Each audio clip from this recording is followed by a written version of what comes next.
على سيد الأنبياء والمرسلين وعلى آله وصحبه أجمعين. بعد أعوذ بالله من الشيطان الرجيم. بسم الله الرحمن الرحيم. قد جاءكم من الله نور وكتاب مبين. صدق الله المولانا العظيم وبلغنا رسوله النبي الأمين الكريم. آئیے کچھ کہنے اور سننے سے قبل ہم آپ مل کر اپنے آقا کی بارگاہ میں درود پاک کا نذرانہ پیش کریں. اللہم صل علی سیدنا و مولانا محمد مولانا محمد وآلہ وصحبہ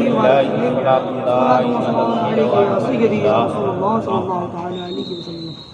کب صاف کرنے کے لیے کل دوا کھا لیا تھا تو دست لگ گئے تھے، آج دست بند کرنے کے لیے دوا کھا لیا تو بخار آ گیا. لیکن سرکار کی سیرت ہے، جتنا ہمت ہوگی انشاءاللہ اتنی دیر بیان کروں گا. ایک مرتبہ درود پاک پڑھیے. شاید اللهم صل على سيدنا مولانا محمد معادن الجود والكرم وآله وصحابه وبارك وسلم. صلاة وسلام عليك يا سيدي يا رسول الله. کل آپ کے سامنے بات یہاں تک پہنچی کہ عبد المطلب کی وفات ہوئی. سرکار کی عمر شریف 6 سال. سرکار کو عبد المطلب نے اپنے بیٹے ابو طالب کے حوالے کیا. حضور کے چچا ابو طالب کے حوالے کرنے کا ایک بہت اہم مقصد بھی تھا. حضرت عبد المطلب کے جو بیٹے ہیں نا، 12 بیٹے ابو طالب اور عبداللہ حضور کے والد گرامی، ان دونوں کی ماں ایک.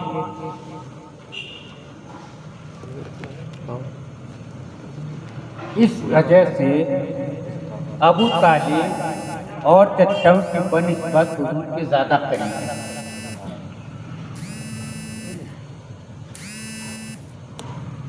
ابو طالب کے حوالے کر دیا. حضرت ابو طالب نے ہمارے آقا صلی اللہ تعالیٰ علیہ وسلم کو اپنے بچوں سے زیادہ پیار کیا. یہ حقیقت ہے کہ ان کو ہما وقت اپنے ساتھ رکھتے، یہاں تک کہ رات میں سونے میں بھی ان کو اپنے ساتھ بلاتے تھے. حضور کو اپنے ساتھ بلاتے تھے. حضور کی عمر شریف کا 7واں سال ہے. 7ویں سال میں ایک عجوبہ اہل مکہ کے اوپر ظاہر ہوا. سیل حرم نام سے ایک سیلاب آیا جس سے کعبہ شریف کو کافی نقصان پہنچ گیا. قریش نے ارادہ کیا کہ کعبہ شریف کے اس نقصان کی اس کو پھر سے بنایا جائے. وہ بنانے لگ گئے. جب وہ تعمیر کر رہے تھے تو اس تعمیر میں ہمارے آقا بھی شریف کے 7ویں سال کی عمر کی. آپ پتھر اٹھا کے لا کے اپنے چچاؤں کو دے رہے تھے کہ آپ لگاؤ اپنے ہاتھ سے. حضور پتھر اٹھا کے لا رہے تھے. اس میں ایک عجوبہ ایسا ہو گیا کہ سرکار پوری زندگی تہمت استعمال فرمائے ہیں. یاد رکھیے، آج ہمارے یہاں تہمت پھیلنے والوں کو لوگ گنوار سمجھتے ہیں. تہمت لنگی، حضور نے تہمت استعمال کیا ہوا تھا، پہنے ہوئے تھے، پتھر اٹھا کے لا رہے تھے. ایک پتھر میں آپ کی تہمت پھنس گئی. ایک پتھر اٹھائے، وہ پتھر آپ کی حساب سے زیادہ وزندار رہا، وہ لڑک کے آپ کی تہمت کے اوپر آ گیا، تہمت پھنس گئی. حضرت عباس جو آپ کے چچا تھے وہاں بھی وہ بھی موجود تھے. انہوں نے دیکھا تو جھٹکا دے کے تہمت کھینچا تو تہمت تو نکل گئی، حضور کی سطر دکھ گئی. آپ اس عمر میں اتنے شرم و حیا والے تھے کہ سطر دکھ گئی تو آپ بے ہوش ہو گئے. اب اس سے لوگوں کو یہ خدشہ پیدا ہو گیا کہ پتھر کا صدمہ حضور کو لگ گیا، میں نے چوٹ لگ گئی ہوگی. ہمارے یہاں کہتے ہیں مکھی چوٹ لگی، اندرونی چوٹ لگ گئی.